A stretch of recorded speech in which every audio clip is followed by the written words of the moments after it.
लोकशाहीचा बुलंद आवाज, रिपब्लिकन वार्ता महाराष्ट्र। देवणी तालुक्यातील स्थानिक स्वराज्य संस्थांच्या निवडणुकीला आला वेग। जवळगा गटातून इच्छुक उमेदवार घोषित, वलांडी व बोरोळ गटातही उमेदवारांची चळवळ वाढली। दीपावलीच्या शुभ मुहूर्तावर देवणी तालुक्यातील स्थानिक स्वराज्य संस्थांच्या निवडणुकांना वेग आला आहे।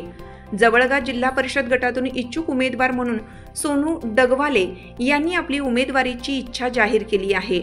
रिपब्लिकन वार्ता या वृत्तवाहिनीशी बोलताना सोनू डगवाले यांनी सांगितलं की मी काँग्रेस पक्षाशी एकनिष्ठ राहून समाजकार्यात सातत्य ठेवलं आहे।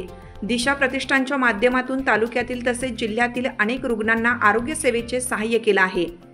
त्यांनी पुढे सांगितलं की देवणी तालुक्यातील रुग्णांसाठी प्रतिष्ठानमार्फत औषध उपचारासाठी आर्थिक मदत तसेच विद्यार्थ्यांना शैक्षणिक साहित्य पुरवण्याचं काम आम्ही केलं आहे। दरम्यान त्यांच्या समाजसेवेची एक हृदयस्पर्शी घटना समोर आली।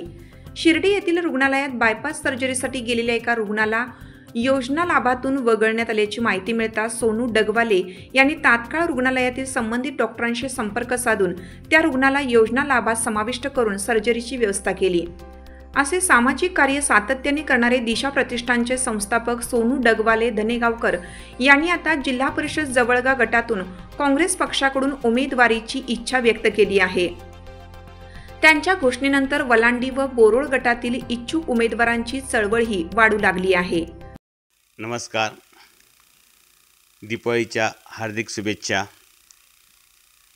आज भाऊबीज, दीपावलीचा सर्वात मोठा सण। या दीपावलीच्या भाऊबीजेच्या दिवशी आम्ही आपले सगळ्यांचे मनपूर्वक स्वागत करतो। मी अजित जाफरसाहेब सौदागर, स्थानिक स्वराज्य संस्थेच्या निवडणुकीसाठी मी धनेगाव येथील माझे मित्र सोनू डगवाले यांच्याकडे आलेलो आहे। विचारूया त्यांची प्रतिक्रिया काय आहे। नमस्कार। सर्वप्रथम रिपब्लिकन वार्ता आणि विस्तार न्यूज चॅनल यांच्या माध्यमातून आपल्या सर्व दर्शकांना व देवणी तालुक्यातील सर्व जनतेला, लातूर जिल्ह्यातील सर्व जनतेला मी दीपावलीच्या व भाऊबीजेच्या या बहीण भावाच्या पवित्र सणाच्या निमित्तानं हार्दिक शुभेच्छा देतो। आपण खरं तर स्थानिक स्वराज्य संस्थेचा उल्लेख केलात। स्थानिक स्वराज्य संस्थेच्या निवडणुका कदाचित या आठवड्यामध्ये लागतील आणि मला वाटतं की सर्वच पक्षानं त्याची जोरदार मोर्चेबांधणी तयारी केली आहे म्हणालो तर ते चुकीचं होणार नाही आणि मला वाटतं अतिशय चांगला निकाल या स्थानिक स्वराज्य संस्थेचा काँग्रेसच्या बाजूने लागेल हा विश्वास या निमित्त मला व्यक्त करावा वाटतो। सोनूजी, आपण फार वर्षापासून राजकीय क्षेत्रामध्ये सक्रिय आहात, मात्र आत्तापर्यंत आपण या राजकीय क्षेत्रामध्ये कुठल्याही पदभार स्वीकारला नाही।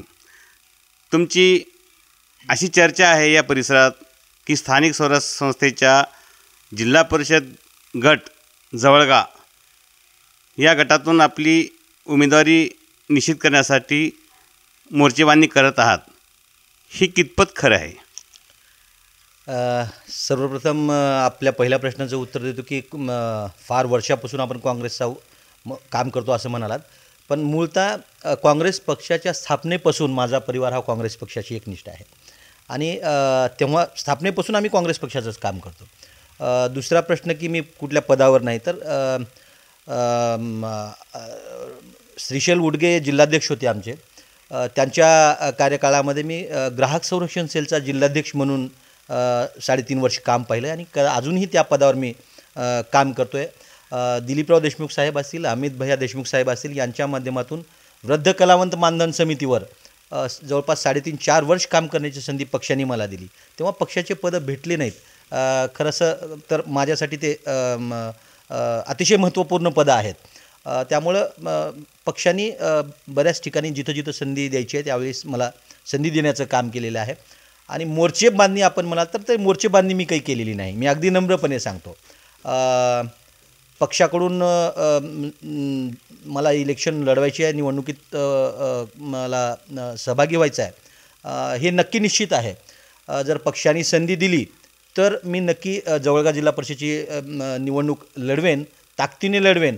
आणि मला विश्वास आहे की ज्या पद्धतीनं या महायुती सरकारनं शेतकऱ्यांची हेळसांड केली आहे, त्या हेळसांडीच्या आणि यांच्या BJPच्या कार्यप्रणालीवर प्रचंड जनतेमध्ये नाराजीचा सूर आहे. आणि त्या बळावर आणि काँग्रेस पक्षाने, दिलीपराव देशमुख साहेबांनी, अमित देशमुख साहेबांनी या भागामध्ये जे शेतकऱ्यांना बळकटी देण्याचं काम केलेलं आहे, त्या विश्वासावर काँग्रेस पक्ष मोठ्या फरकाने या जिल्हा परिषद गटामध्ये विजयी होऊ शकतो.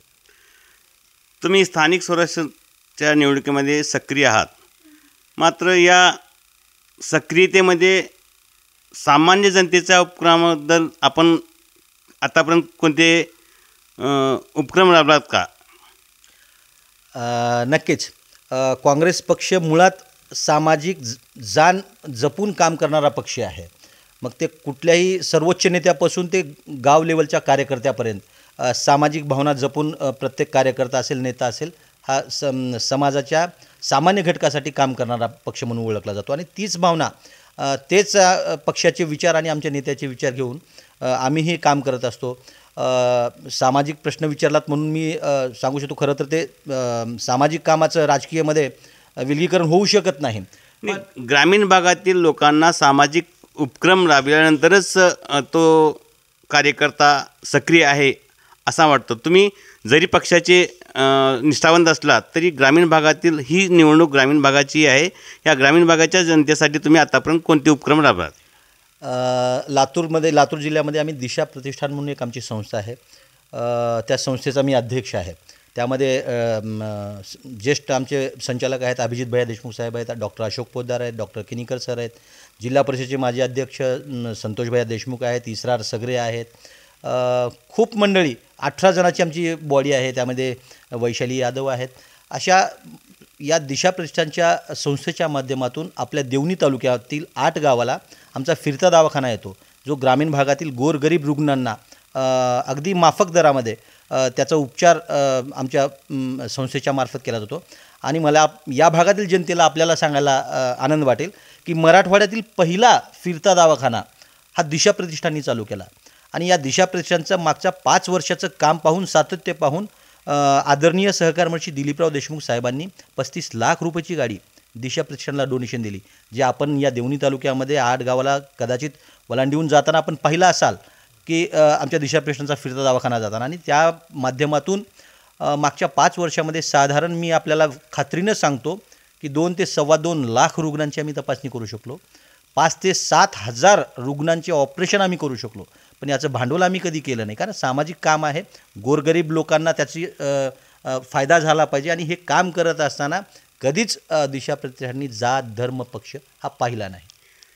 सोनूजी, ह्या आरोग्य विभागामध्ये तुम्ही रुग्णांची सेवा केलात, याबद्दल माझ्यामार्फत खरंच मी तुम्हाला धन्य देतो. परवा जे आपल्या भागात निसर्गाची आपत्ती आली, त्या निसर्गाच्या आपत्तीमध्ये शेतकऱ्यांचा अतोनात नुकसान झाला.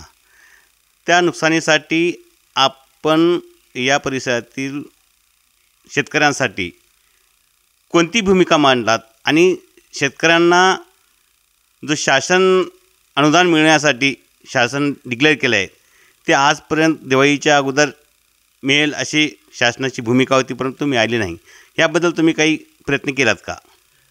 नक्कीच. आपण पाहिलं असाल, या महाराष्ट्राचे मंत्री आणि लातूर जिल्ह्याचे माजी पालकमंत्री सन्माननीय अमित विलासराव देशमुख साहेब पहिल्या दिवशीपासून या जिल्ह्यामध्ये सातत्यानं वाऱ्यासारखं त्यांनी शेतकऱ्यांच्या बांधावर जाऊन शेतकऱ्यांना दिलासा देण्याचं काम केलं, त्यांना सहानुभूती देण्याचं काम केलं. आणि मंत्रिमंडळातील सगळ्याच मंत्र्यांना, मुख्यमंत्र्यांना, उपमुख्यमंत्र्यांना त्यांनी वारंवार पत्रव्यवहार केला, निवेदनं दिली, त्यांना विनंती केली की बुवा शेतकऱ्यांच्या बाजूने आपण उभं टाकलं पाहिजे.